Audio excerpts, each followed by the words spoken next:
Toma este beso sobre tu frente. Me despido de ti ahora. No queda nada por confesar. No se equivoca quien estima que mis días han sido un sueño, aun si la esperanza ha volado en una noche o en un día, en una visión o en ninguna.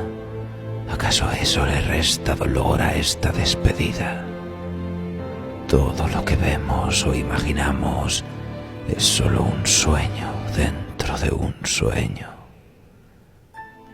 Me paro entre el bramido de una costa atormentada por las olas y sostengo en mi mano granos de la dorada arena.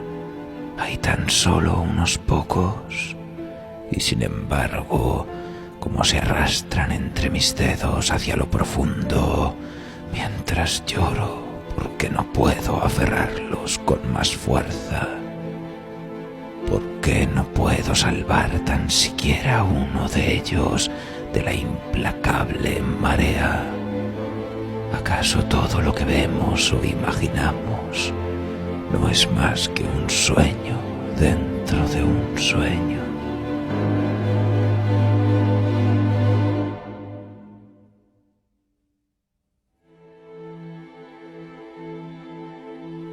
Ya se lo preguntaba el maestro Edgar Allan Poe en uno de sus celebrados poemas.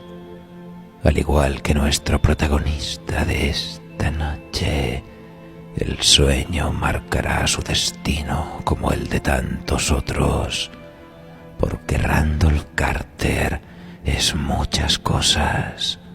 Un personaje de ficción, quizá, un alter ego, un anticuario, otrora estudiante de la Universidad de Miskatonic. Si alguna vez fue alguien real o no, si tan solo habitaba los sueños y la imaginería del maestro Lovecraft, quizá nunca lo sabremos. Quizá nos topemos con él en las tierras del sueño y descubramos que en ese mundo Carter es más real que la propia realidad. De los escasos datos que se conocen de su biografía, se deduce que nació probablemente alrededor de 1874 y creció en Boston y sus alrededores. A la edad de 10 años, se vio sometido a una experiencia mística en la granja de su tío abuelo Christopher y posteriormente mostró tener el don de la profecía. Es descendiente de Sir Randolph Carter, quien había estudiado magia en Inglaterra durante el reinado de la reina Isabel I y posteriormente emigró a Estados Unidos. Más tarde, su hijo Edmund Carter tuvo que huir durante los juicios de Salem. Carter también tuvo un antepasado involucrado en las cruzadas, que fue capturado por los musulmanes y entró en contacto con extrañas y oscuras fuerzas. Randolph comparte muchos de los rasgos personales de Lovecraft, presentado como una melancólica figura, un soñador contemplativo, con una sensible disposición, propenso a los desmayos durante momentos de estrés emocional, aunque también puede ser valiente, con la suficiente fortaleza de mente y el carácter para luchar y derrotar a las criaturas inefables de las tierras del sueño.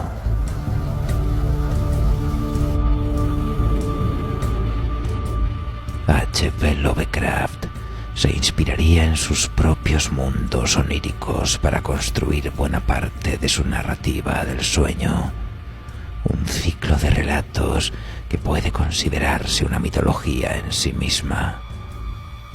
En verdad he viajado a lugares extraños que no están en la Tierra ni en ningún planeta conocido. He sido un jinete de cometas y un hermano de la nebulosa.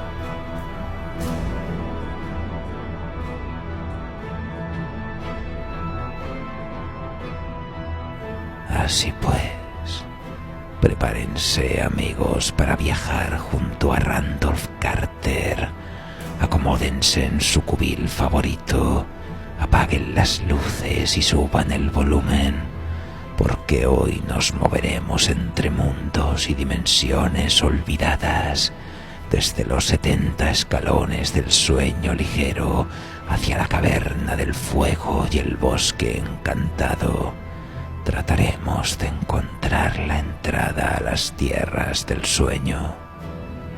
Si de pronto se ven desorientados, el rostro bañado por la luna, es que el ritual ha dado comienzo y estamos cerca de la puerta del mundo onírico, un mundo que quizá nos fue arrebatado en nuestra niñez, pero al que podemos regresar hechizando los mecanismos del cosmos inabarcable mediante el poder y la magia de la llave de plata.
Cuando Randolph Carter cumplió los 30 años, perdió la llave de la puerta de los sueños.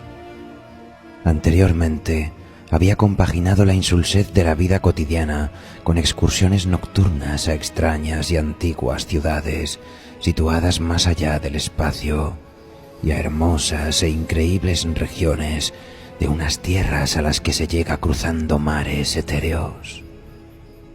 Pero al alcanzar la edad madura, sintió que iba perdiendo poco a poco esta capacidad de evasión, hasta que finalmente le desapareció por completo. Ya no pudieron hacerse a la mar sus galeras para remontar el río Oukranos hasta más allá de las doradas agujas del campanario de Cerán, ni vagar sus caravanas de elefantes a través de las fragantes selvas de Gled, donde duermen bajo la luna, hermosos e inalterables, unos palacios de veteadas columnas de marfil. Había leído mucho acerca de cosas reales y había hablado con demasiada gente. Los filósofos, con su mejor intención, le habían enseñado a mirar las cosas en sus mutuas relaciones lógicas y a analizar los procesos que originaban sus pensamientos y desvaríos. Había desaparecido el encanto, había olvidado que toda la vida no es más que un conjunto de imágenes existentes en nuestro cerebro, sin que se dé diferencia alguna entre las que nacen de las cosas reales y las engendradas por sueños que solo tienen lugar en la intimidad, ni ningún motivo para considerar las unas por encima de las otras. La costumbre le había atiborrado los oídos con un respeto supersticioso por todo lo que es tangible y existe físicamente. Los sabios le habían dicho que sus ingenuas figuraciones eran insulsas y pueriles, y más absurdas aún, puesto que los soñadores se empeñan en considerarlas llenas de sentido e intención, mientras el ciego universo va dando vueltas sin objeto, de la nada a las cosas y de las cosas a la nada otra vez, sin preocuparse ni interesarse por la existencia ni por las súplicas de unos espíritus fugaces que brillan y se consumen como una chispa efímera en la oscuridad.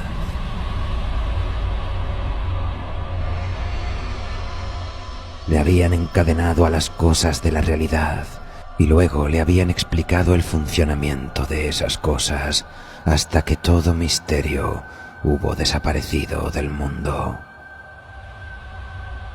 Cuando se lamentó y sintió deseos imperiosos de huir a las regiones crepusculares, donde la magia moldeaba hasta los más pequeños detalles de la vida y convertía sus meras asociaciones mentales en paisaje de asombrosa e inextinguible delicia, le encauzaron en cambio hacia los últimos prodigios de la ciencia, invitándole a descubrir lo maravilloso en los vórtices del átomo y el misterio en las dimensiones del cielo. Y cuando hubo fracasado y no encontró lo que buscaba en un terreno donde todo era conocido y susceptible de medidas según leyes concretas, le dijeron que le faltaba imaginación y que no estaba maduro todavía, ya que prefería la ilusión de los sueños al mundo de nuestra creación física.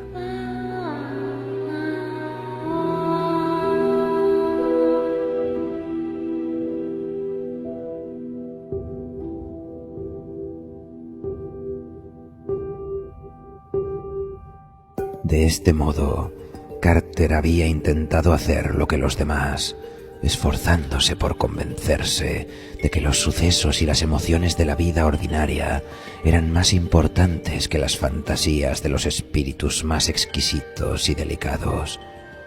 Admitió, cuando se lo dijeron, que el dolor animal de un cerdo apaleado o de un labrador dispéptico de la vida real es más importante que la incomparable belleza de Naraz, la ciudad de las 100 puertas labradas con sus cúpulas de calcedonia, que él recordaba confusamente de sus sueños, y bajo la dirección de tan sabios caballeros fomentó laboriosamente su sentido de la compasión y de la tragedia.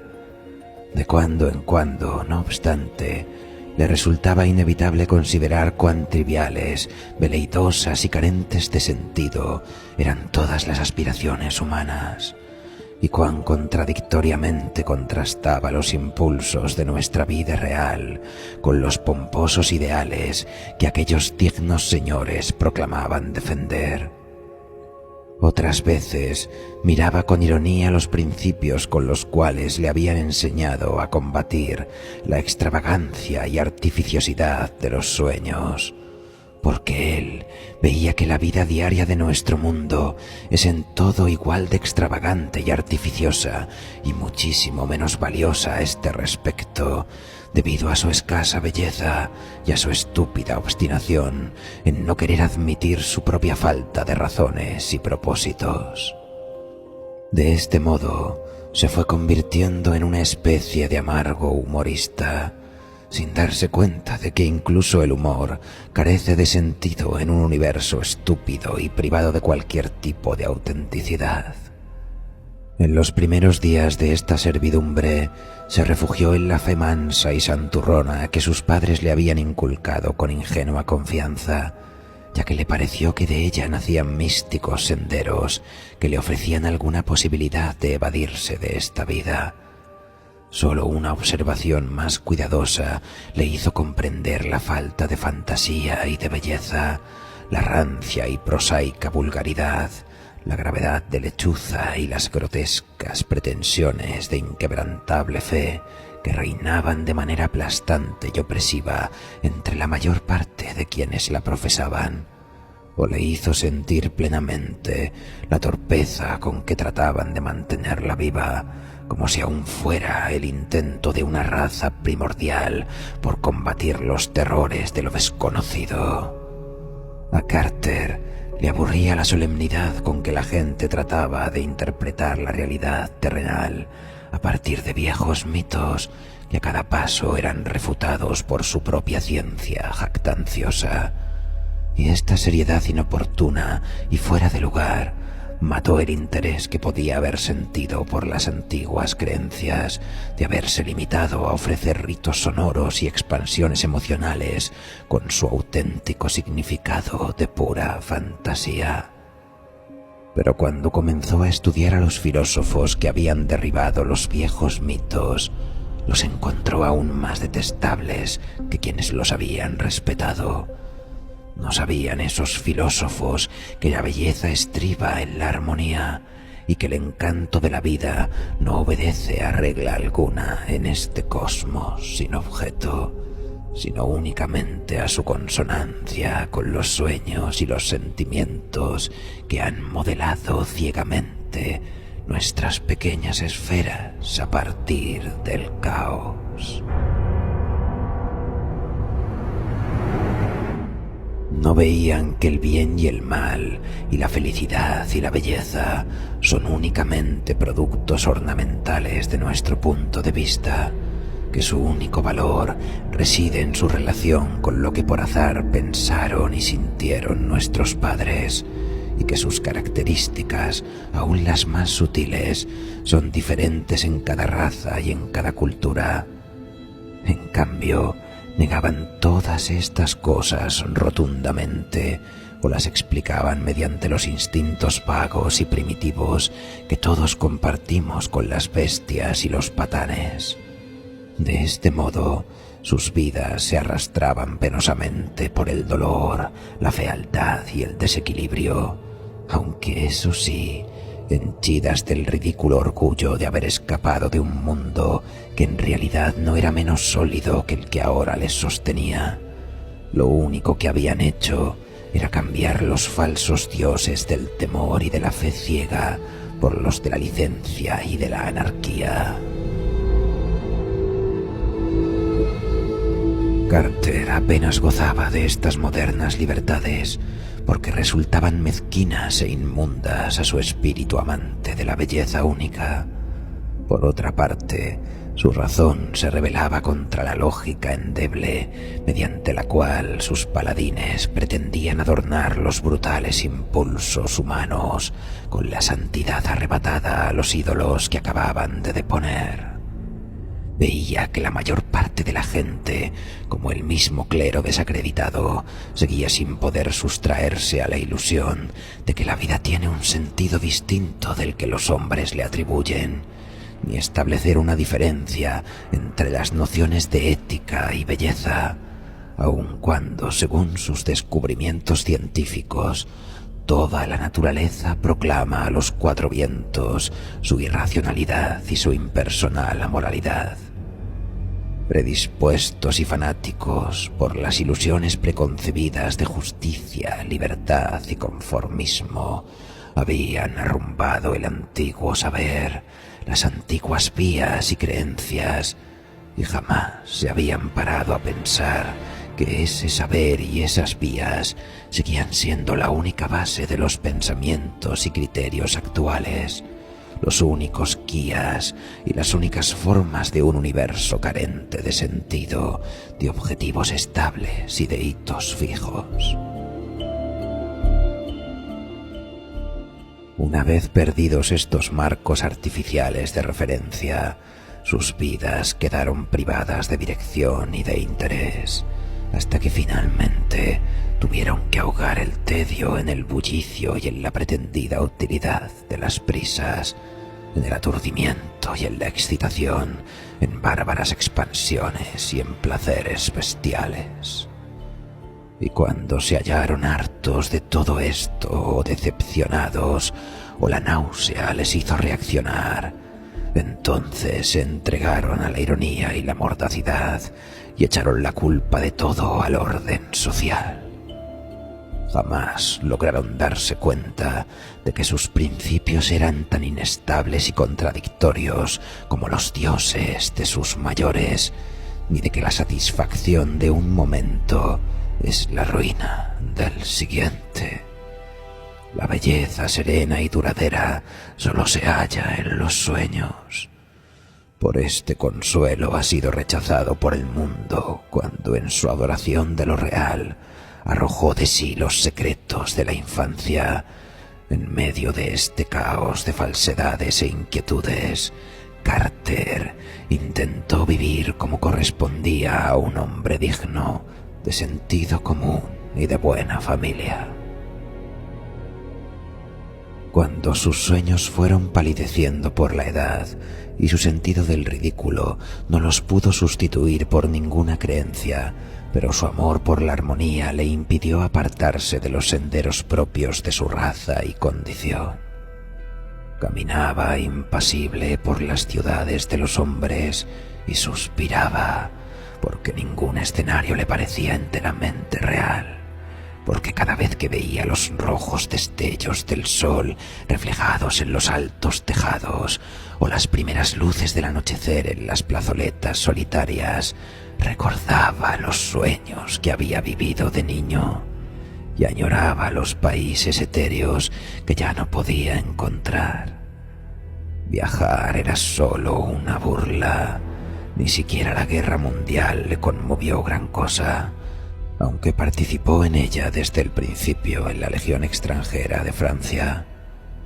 Durante cierto tiempo trató de buscar amigos, pero no tardó en darse cuenta de que todos ellos eran groseros, banales y monótonos, y demasiado apegados a las cosas terrenales. Se alegraba vagamente de no tener trato con sus familiares, porque ninguno le habría sabido comprender, excepto quizá su abuelo y su tío abuelo Christopher, pero hacía tiempo que ambos habían muerto. Entonces comenzó a escribir libros de nuevo, cosa que no hacía desde que los sueños le habían abandonado, pero tampoco encontró en ello ninguna satisfacción ni desahogo, porque aún sus pensamientos eran demasiado mundanos y no podía pensar en cosas hermosas como antes. Los destellos de humor irónico echaban abajo los alminares fantasmales que su imaginación erigía, y su terrenal aversión por todo lo inverosímil marchitaba las flores más delicadas y fascinantes de sus maravillosos jardines. La religiosidad convencional que adjudicaba a sus personajes los impregnaba de un sentimentalismo empalagoso, en tanto que el mito del realismo y de la necesidad de pintar acontecimientos y emociones vulgarmente humanos degradaban toda su elevada fantasía, convirtiéndola en un fárrago de alegorías mal disimuladas y superficiales sátiras de la sociedad. Así, sus nuevas novelas alcanzaron un éxito que jamás habían conocido las de antes, pero al comprender cuán insulsas debían ser para agradar a la vana muchedumbre, las quemó todas y dejó de escribir. Eran unas novelas triviales y elegantes en las que se sonreía educadamente de los propios sueños que apenas si describía por encima, pero se dio cuenta de que eran artificiosas y falsas y carecían de vida. Después de estos intentos, se dedicó a cultivar el ensueño deliberado y ahondó en el terreno de lo grotesco y de lo excéntrico, como buscando un antídoto contra los anteriores lugares comunes. Estos campos no tardaron, sin embargo, en poner de manifiesto su pobreza y esterilidad, y pronto se dio cuenta de que las habituales creencias ocultistas son tan escasas e inflexibles como las científicas, aunque desprovistas de toda verosimilitud. La estupidez grosera, la superchería y la incoherencia de las ideas no son sueños, ni ofrecen a un espíritu superior ninguna posibilidad de evadirse de la vida real. Así pues, Carter compró libros aún más extraños y buscó escritores más profundos y terribles, de fantástica erudición. Se sumergió en los arcanos menos estudiados de la conciencia, ahondó en los profundos secretos de la vida, de la leyenda y de la remota antigüedad, y aprendió cosas que le dejaron marcado para siempre. Decidió vivir a su modo y amuebló su casa de Boston de forma que pudiera armonizar con sus cambios de humor. Consagró una habitación a cada uno de ellos y las pintó con los colores adecuados, disponiendo en ellas los libros convenientes y dotándolas de objetos y aparatos que le proporcionasen las sensaciones requeridas en cuanto a luz, calor, sonidos, sabores y aromas. Una vez oyó hablar de un hombre al cual, allá en el sur, le rehuían y le temían todos por las cosas blasfemas que leía en arcaicos libros y en tabletas de arcilla que había conseguido traer clandestinamente de la India y de Arabia. Y fue a visitarlo y vivió con él y compartió sus estudios durante 7 años.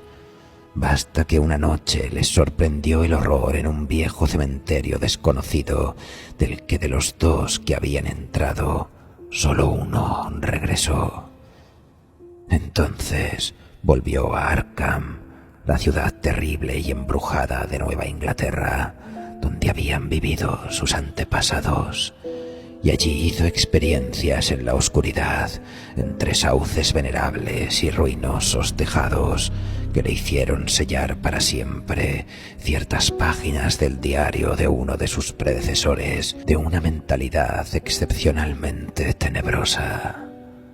Pero estos horrores solo le llevaron hasta los límites de la realidad, y no pudiendo traspasarlos, no llegó a la auténtica región de los sueños por la que él había vagado durante su juventud.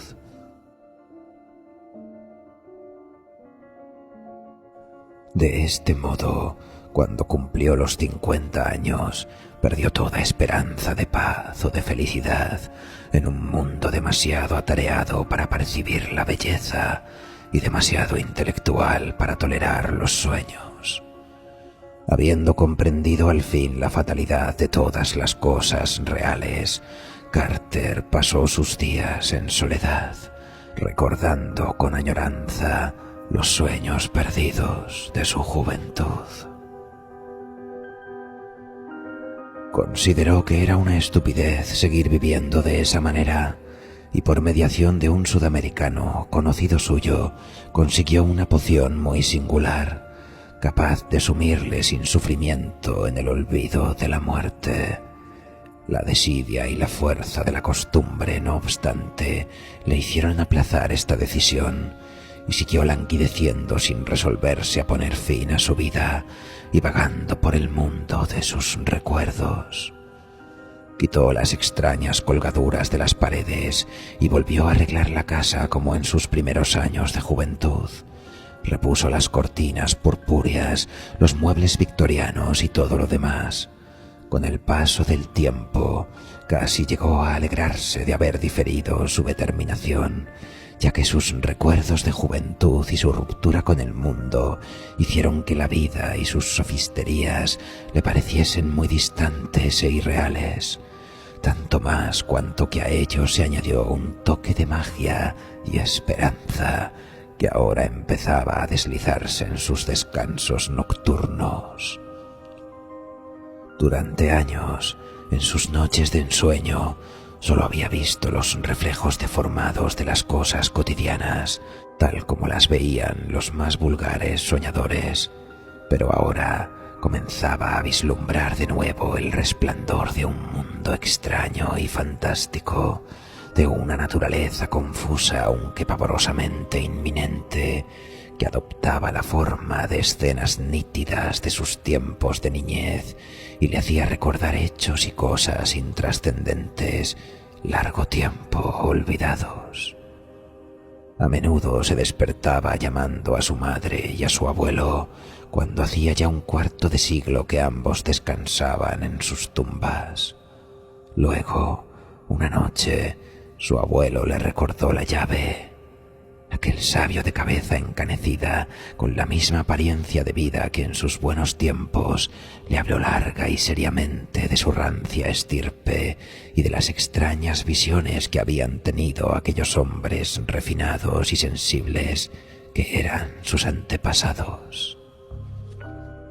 Le habló del cruzado de ojos llameantes y de los crueles secretos que éste aprendió de los sarracenos durante el tiempo que lo tuvieron en cautiverio. el primer Sir Randolph Carter, que estudió artes mágicas en tiempos de la reina Isabel. Asimismo, le habló de Edmund Carter, que estuvo a punto de ser ahorcado con las brujas de la ciudad de Salem y que había guardado en una caja una gran llave de plata que había recibido de manos de sus mayores. Antes que Carter despertara, su etéreo visitante le dijo dónde encontraría la caja y que se trataba de un cofrecillo de prodigiosa antigüedad, cuya tosca tapa, tallada en madera de roble, no había abierto mano alguna desde hacía 200 años. Entre el polvo y las sombras del desván lo encontró, remoto y olvidado en el último cajón de una enorme cómoda. El cofrecillo era como de un pie cuadrado y tenía unos bajorrelieves góticos tan tenebrosos que no se extrañó de que nadie se hubiera atrevido a abrirlo desde los tiempos de Edmund Carter.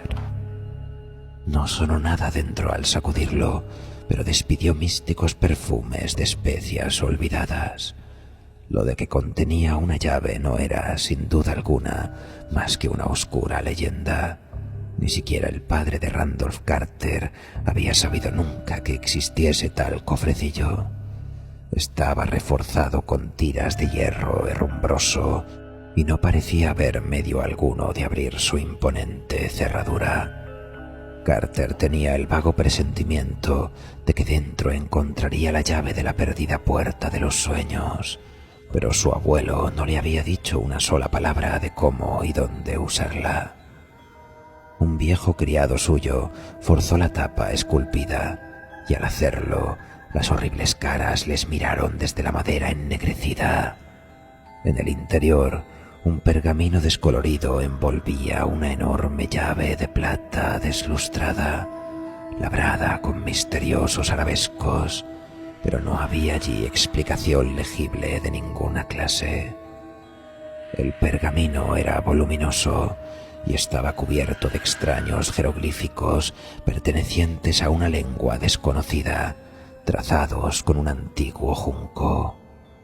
Carter reconoció en ellos los mismos caracteres que había visto en cierto rollo de papiro que perteneciera al terrible sabio del sur, el que desapareció una noche en determinado cementerio de remota antigüedad.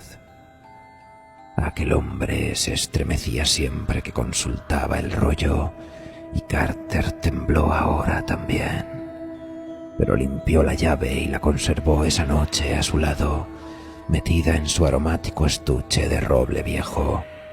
Entretanto, sus sueños se fueron haciendo más vívidos, y aunque en ellos no aparecía ninguna de aquellas extrañas ciudades, ni los increíbles jardines de sus viejos tiempos, fueron adquiriendo un significado definido cuya finalidad no dejaba lugar a dudas. Era llamado en sueños desde un pasado remoto y se sentía arrastrado por las voluntades unidas de todos sus antepasados hacia alguna fuente oculta y ancestral. Entonces comprendió que debía penetrar en el pasado y confundirse con las viejas cosas, y día tras día pensó en las colinas del norte, donde se hallan la encantada ciudad de Arkham y el impetuoso Miskatonic, y la rústica y solitaria morada de su familia.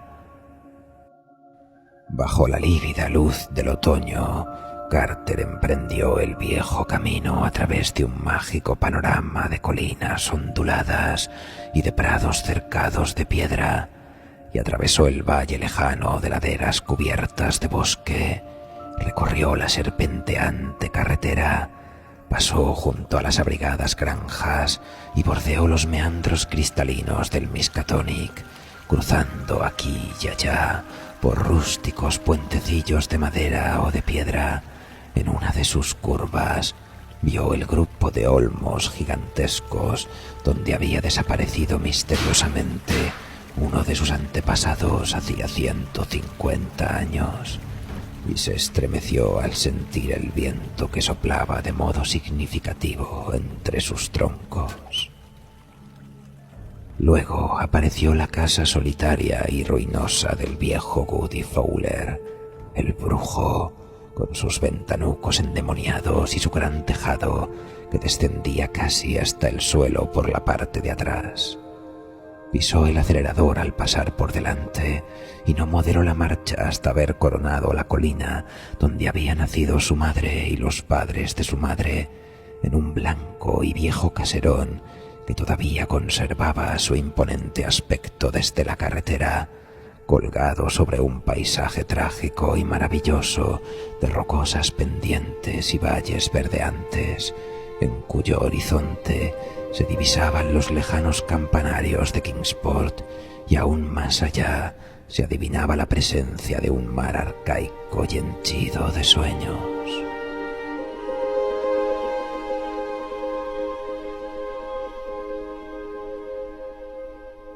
Luego vino la ladera de monte bajo la que se alzaba la mansión que Carter no había visitado desde hacía 40 años. Caía ya la tarde cuando llegó al pie del lugar y a mitad de camino se detuvo a contemplar la extensa comarca dorada y celestial, inundada por la luz sesgada del sol poniente. Toda la fantasía y el anhelo de sus sueños recientes parecían encarnar en este paisaje apacible y extraño que le sugería la ignorada soledad de otros planetas. Recorrió con la mirada el tapiz desierto de los prados que se estremecían entre tapias derruidas y mágicos macizos de bosque que destacaban por encima del ondulado perfil de las colinas y el valle espectral, poblado de árboles que se precipitaba entre sombras hacia los húmedos bordes de los riachuelos, cuyas aguas sollozaban al discurrir gorgoteantes entre hinchadas y retorcidas raíces. Algo le dijo que su automóvil no pertenecía a este universo, así que lo dejó junto al límite del bosque y metiéndose la enorme llave en el bolsillo de la chaqueta, siguió subiendo a pie por la cuesta. Se internó en lo profundo del bosque, a unas sabiendas de que el edificio estaba en lo alto de una loma totalmente despejada de árboles, excepto por el norte. Se preguntó qué aspecto ofrecería la casa, puesto que estaba vacía y abandonada, en parte por culpa suya, desde la muerte de su extraño tío abuelo Christopher, ocurrida hacía 30 años. Durante su niñez había pasado largas temporadas allí y había descubierto extrañas maravillas en los bosques que se extendían al otro lado del huerto. Las sombras se hicieron más densas a su alrededor porque la noche estaba cerca. A su derecha se abrió entre los árboles un calvero, de suerte que durante un momento pudo distinguir leguas y leguas de praderas bañadas de luz crepuscular, y al fondo el campanario de la congregación que se alzaba sobre la colina central de Kingsport. Arrebolados con el último resplandor del día, los cristales redondos de las lejanas ventanitas parecían despedir llamaradas del fuego. Sin embargo, al sumergirse de nuevo en las sombras, recordó de pronto, con un sobresalto, que esta visión fugaz no podía proceder sino de algún trasfondo de su memoria infantil, ya que hacía mucho tiempo que la iglesia había sido derruida para construir en su lugar el hospital de la congregación. Había leído la noticia con interés, ya que el periódico hablaba además de las extrañas galerías o pasadizos que se habían encontrado en la roca bajo sus cimientos. A través de su confusión, le pareció oír una voz aflautada, y al reconocer su acento familiar después de tantos años, sintió un nuevo escalofrío.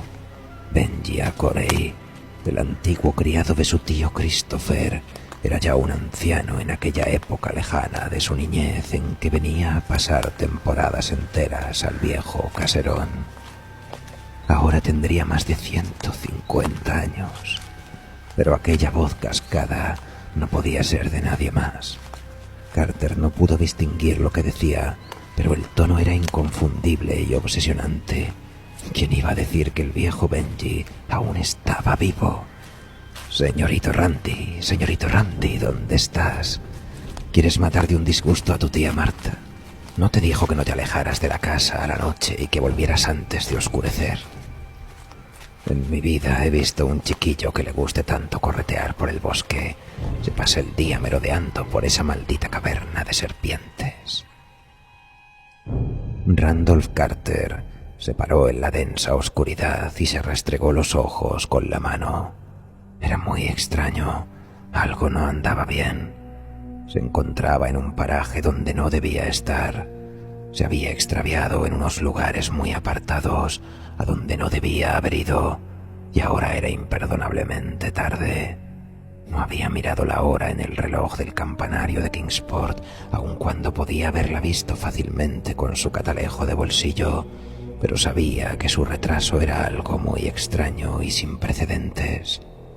No estaba seguro de haberse traído consigo el catalejo y se metió la mano en el bolsillo de la blusa para cerciorarse. No lo traía, pero en cambio llevaba una llave de plata que había encontrado en alguna parte, dentro de una caja. Tío Chris le dijo una vez algo muy raro acerca de una arqueta cerrada donde había una llave, pero tía Marta le hizo callar bruscamente, diciendo que no debía contar historias de ese género a un muchacho que ya tenía la cabeza demasiado llena de quimeras. Entonces intentó recordar exactamente dónde había encontrado la llave, pero todo era muy confuso.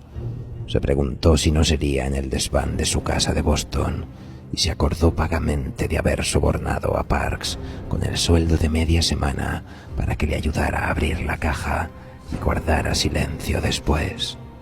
Pero al evocar la escena, la cara de Parks le resultó muy extraña, como si las arrugas de innumerables años hubieran hecho presa de pronto en el vivo y menudo Cockney. Una linterna oscilante apareció por la curva oscura y el viejo Benja se arrojó sobre la silueta silenciosa y perpleja de Carter. «Maldito crío, ahí estás. ¿No tienes lengua en la boca? ¿Por qué no contestas? Hace media hora que te estoy llamando y me has tenido que oír hace rato. ¿Es que no sabes que tu tía Marta está la mar de preocupada por tu culpa? Espera y verás cuando se lo diga a tu tío Chris. Deberías saber que estos bosques no son lugar a propósito para andar por ahí a estas horas. Te puedes tropezar con cosas malas de las que nada bueno puedes esperar, como mi abuelo sabía muy bien antes que yo. Vamos, señorito Randy, o Hannah no nos guardará la cena».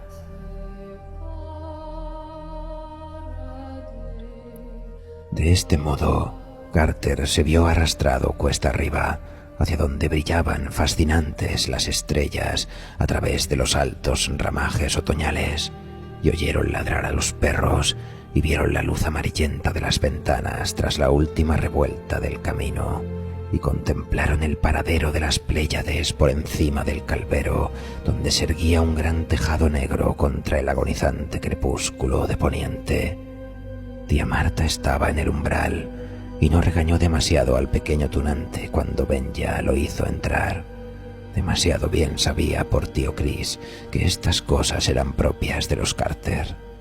Randolph no le enseñó la llave, sino que cenó en silencio y solo protestó cuando llegó la hora de acostarse. Él solía soñar mejor despierto y por otra parte quería utilizar la llave aquella. A la mañana siguiente, Randolph se levantó temprano y habría echado a correr hacia la arboleda de arriba si su tío Chris no le hubiera cogido, obligándole a sentarse a desayunar. Impaciente, paseó la mirada a su alrededor por aquella estancia de suelo inclinado, por la alfombra andrajosa, por las descubiertas vigas del techo y por los pilares angulares, y solo sonrió cuando las ramas del huerto arañaron los cristales de la ventana del fondo. Los árboles y las colinas estaban allí cerca, a su lado, y constituían las puertas de aquel reino intemporal que era su verdadera patria.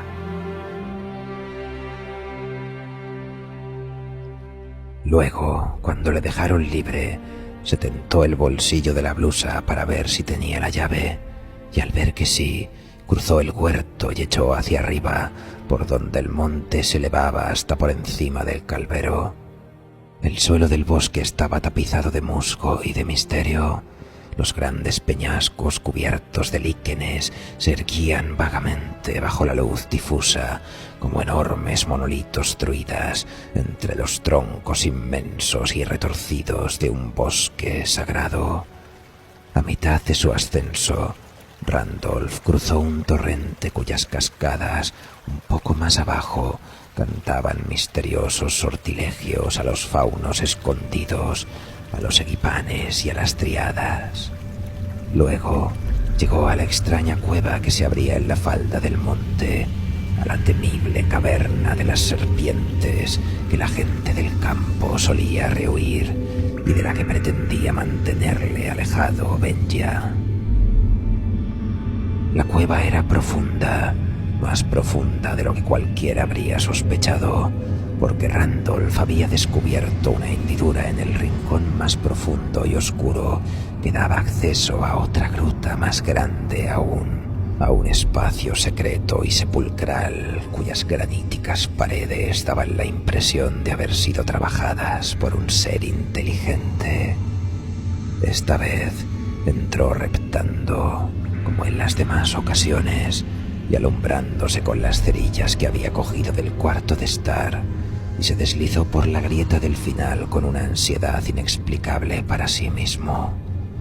No sabía por qué razón se aproximó a la pared del fondo con tanta resolución, ni por qué sacó instintivamente la gran llave de plata, pero siguió adelante, y cuando aquella noche regresó excitado a casa, no dio ninguna explicación por su tardanza, ni prestó la más mínima atención a la regañina que se ganó por haber ignorado totalmente la llamada de cuerno que anunciaba la comida de mediodía.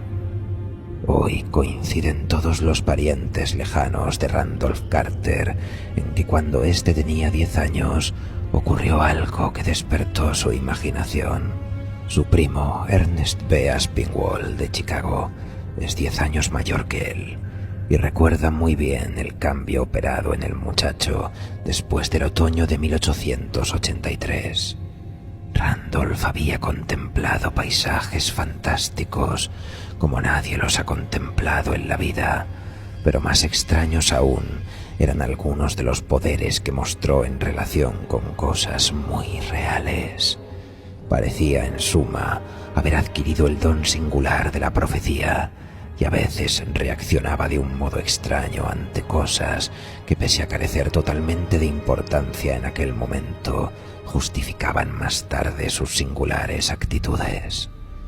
En el curso de los decenios subsiguientes, a medida que se inscribían nuevos inventos, nuevos nombres y nuevos acontecimientos en el libro de la historia, la gente podía recordar sorprendida cómo Carter se había referido años antes a cosas que de algún modo, pero inequívocamente, se relacionaban con ellos. Él mismo no comprendía sus propias palabras, ni sabía por qué ciertas cosas le producían determinada emoción, aunque suponía que ello era debido seguramente a algún sueño que a la sazón no lograba recordar. A principios de 1897, cuando cierto viajero mencionó el pueblo francés de Bellois en Santerre, se puso pálido, y sus amigos lo recordaron después, porque en 1916, durante la Guerra Mundial, recibió en ese pueblo una herida que estuvo a punto de costarle la vida. Los parientes de Carter hablan a menudo de todo esto, porque él ha desaparecido recientemente. Su viejo criado, el menudo Parks, que durante muchos años había soportado con paciencia sus extravagancias, fue el último que le vio aquella mañana en que cogió el coche y se fue con una llave que acababa de encontrar. Parks le había ayudado a sacar la llave del antiguo cofrecillo que la contenía, y se sentía singularmente impresionado por los grotescos relieves que adornaban dicha arqueta y por alguna otra causa que no le era posible referir. Cuando Carter se marchó, dejó dicho que iba a los alrededores de Arkham a visitar la comarca de sus antepasados. A mitad de la cuesta del Monte del Olmo, por la carretera que va hacia las ruinas de la morada solariega de los Carter, encontraron el coche cuidadosamente aparcado en la cuneta. Dentro había un cofrecillo de aromática madera, adornado con unos relieves que llenaron de pavor a los campesinos que dieron con el vehículo. Este cofrecillo contenía tan solo un pergamino, cuyos caracteres no pudieron descifrar ni lingüistas ni paleógrafos.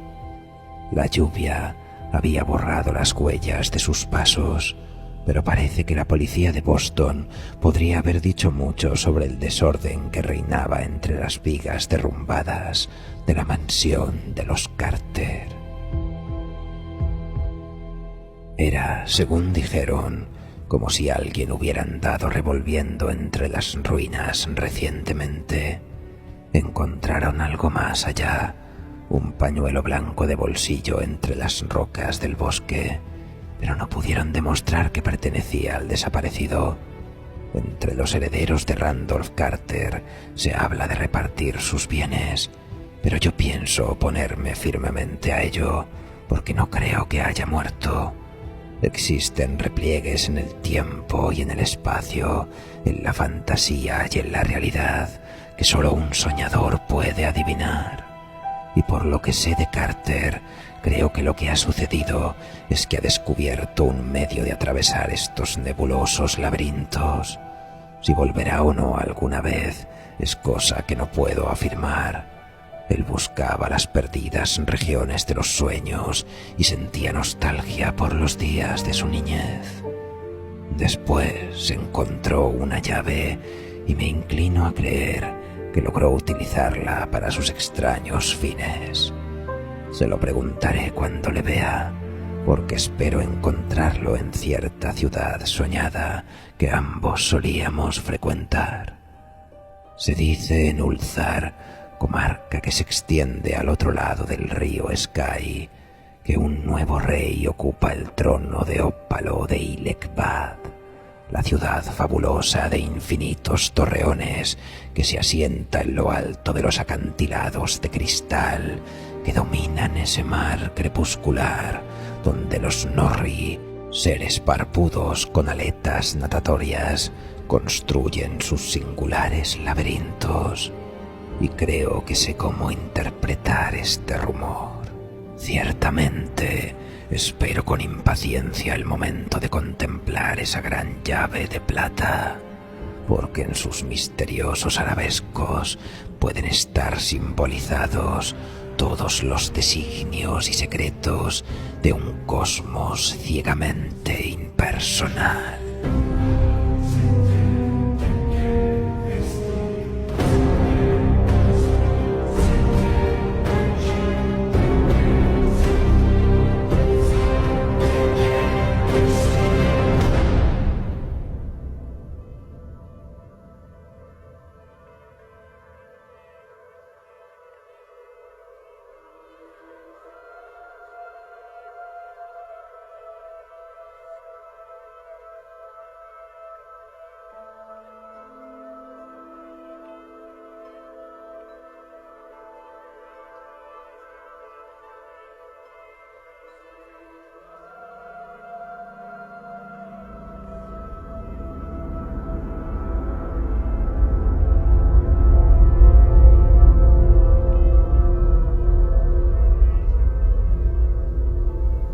¿Les ha gustado el relato, amigos?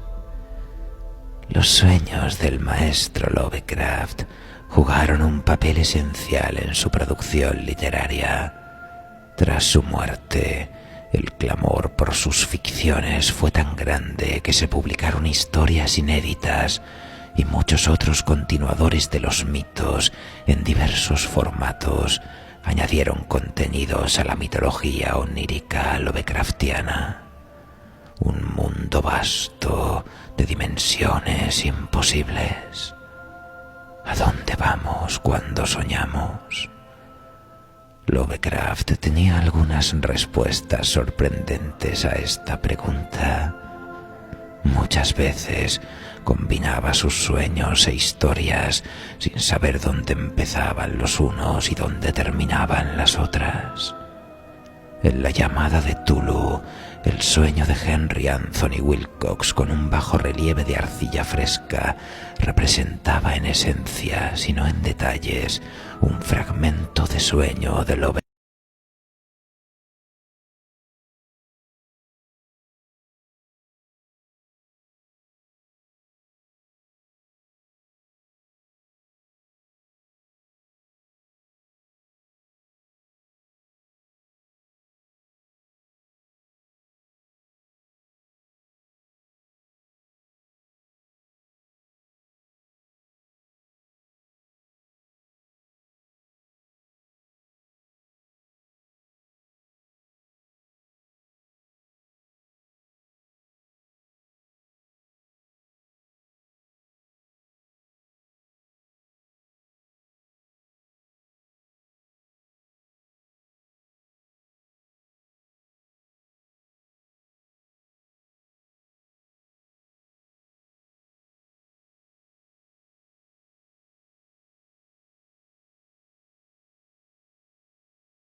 encierro y el aislamiento.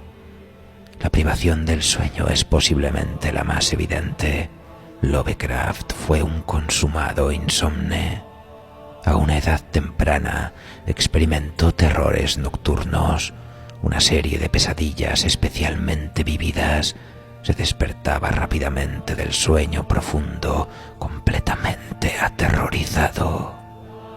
El joven Howard sería perseguido en sueños por lo que denominó demonios descarnados de la noche, enormes criaturas con forma de murciélago, aladas y sin rostro, que lo agarraron por el estómago, lo elevaron hacia alturas vertiginosas para después arrojarlo al abismo.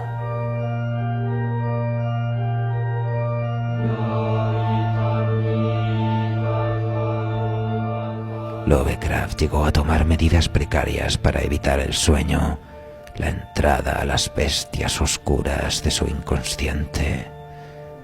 Ya en su etapa adulta se comentaba que Lovecraft apenas dormía. A veces pasaba 3 días sin dormir. Así alcanzaba el éxtasis arquitectónico, paseando durante interminables horas que dejaban a sus acompañantes con los pies doloridos. El Sprague de Camp, biógrafo del maestro, señaló que a pesar de sus quejas sobre su salud y su falta de energía, cuando se encontraba de visita en alguna ciudad, galopaba a un ritmo que agotaba a sus compañeros. Lovecraft reforzó su capacidad para no dormir gracias al café. Bebió cantidades masivas de java mezcladas con toneladas de azúcar, hasta 4 cucharadas por taza. De sus prácticas de sueño ha trascendido siempre que se trataba de un animal nocturno que dormía durante el día y permanecía despierto hasta bien entrada la noche, incluso hasta casi el amanecer. Los ritmos circadianos en los seres humanos regulan la temperatura corporal central, la actividad de las ondas cerebrales, la producción de hormonas, la regeneración celular, las secreciones endocrinas y otras actividades biológicas. La privación del sueño afecta fuertemente al ritmo circadiano. Son los ciclos que se modulan con el equilibrio habitual de horas de luz solar y oscuridad. La interrupción de los patrones de sueño conduce a la interrupción del sueño REM, el periodo del durmiente donde se sucede el mundo onírico. Y cuando